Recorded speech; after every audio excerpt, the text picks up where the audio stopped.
Bonjour à tous. Alors aujourd'hui, on va poursuivre sur ce qu'on avait fait la dernière fois, où l'on avait créé une campagne et carrément un compte Google Ads depuis le tout début. Donc on est parti de zéro et en moins de 10 minutes, on était capable de créer une campagne, de cibler une zone géographique avec une ou des annonces et de pouvoir distribuer en fait nos annonces dans les résultats du moteur de recherche Google. Aujourd'hui, on va aller plus loin en passant de l'autre côté du miroir, en mode expert. Alors, ici, on est sur notre interface d'administration avec une campagne. Donc, je vous invite à aller voir la vidéo précédente pour en savoir plus, pour créer votre compte de zéro avec Google Ads. Et on va aller dans les paramètres pour activer le mode expert. Donc ici, bien évidemment, c'est un compte de démonstration. Donc je n'ai pas renseigné les méthodes de paiement, mais ça on peut masquer. Voilà, et aller dans paramètres, puis activer le mode expert. On valide.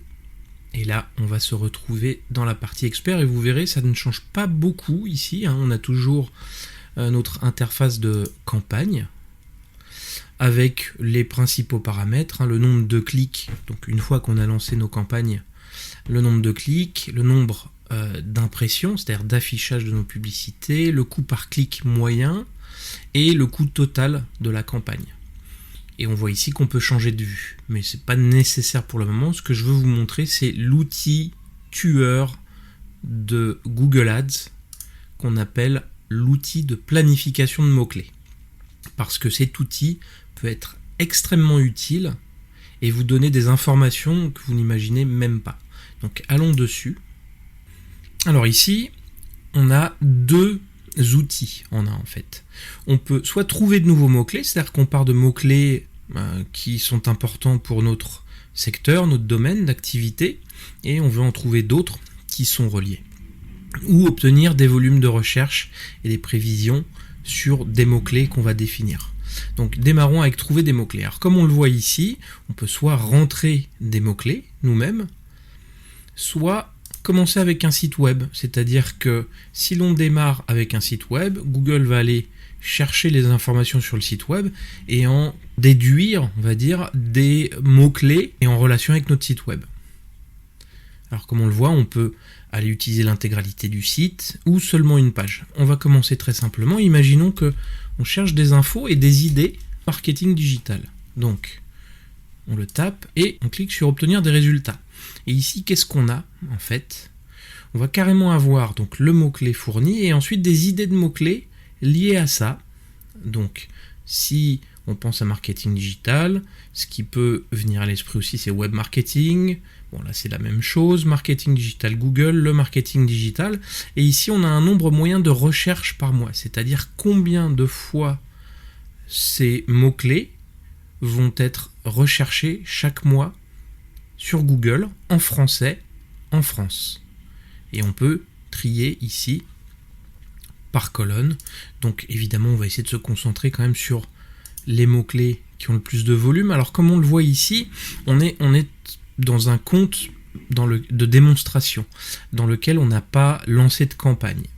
Donc on a simplement une fourchette ici. On sait que web marketing est recherché entre 1000 et 10 000 fois par mois.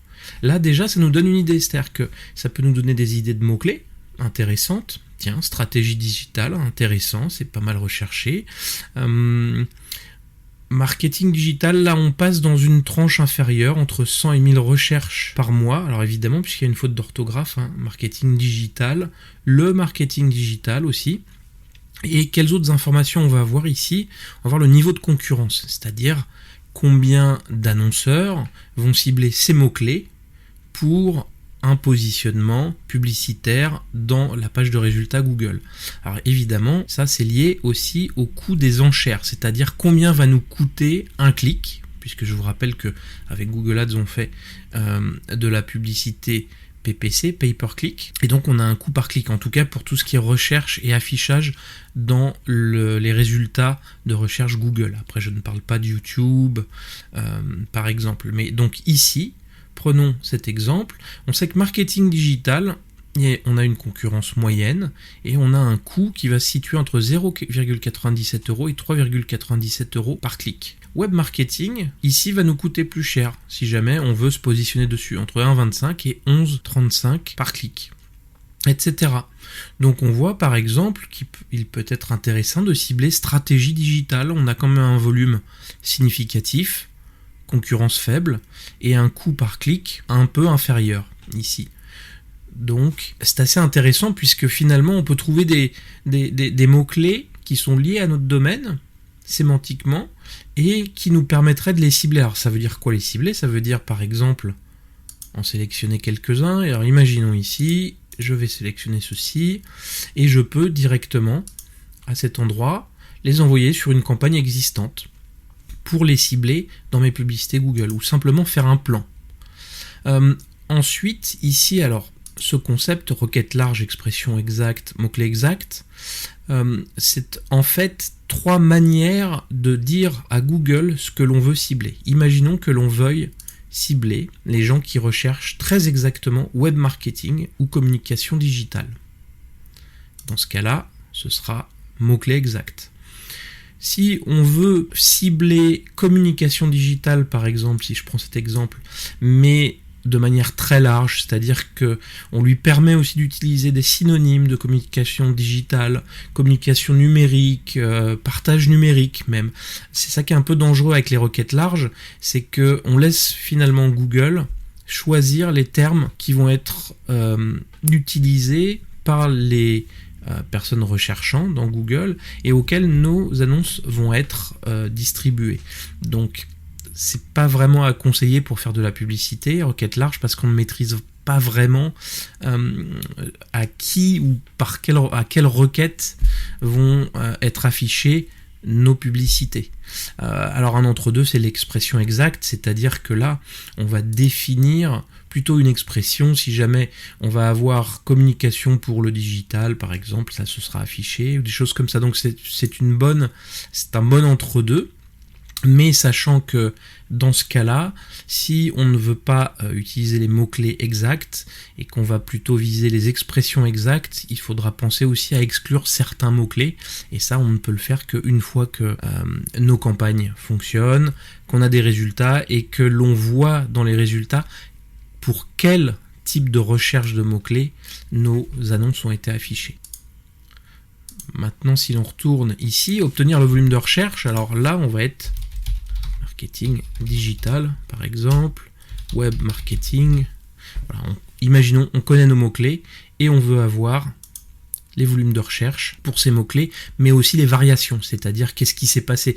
Est-ce que ce type de recherche, par exemple marketing digital, on voit que la variation sur 3 mois, 0%, variation d'une année sur l'autre, 0%, c'est-à-dire qu'il y a toujours le même nombre de recherches sur ces mots-clés. C'est assez intéressant parce que lorsqu'on est dans des niches où il y a des tendances, par exemple des tendances saisonnières ou des choses comme ça, c'est toujours bien de voir sur quelle tendance est le mot-clé. Est-ce qu'il est moins recherché, plus recherché? Ça permet aussi de trouver des tendances émergentes. Et une dernière partie que je voulais vous montrer, c'était cette option de démarrer avec un site web. Alors imaginons, par exemple, si je mets explodo.fr,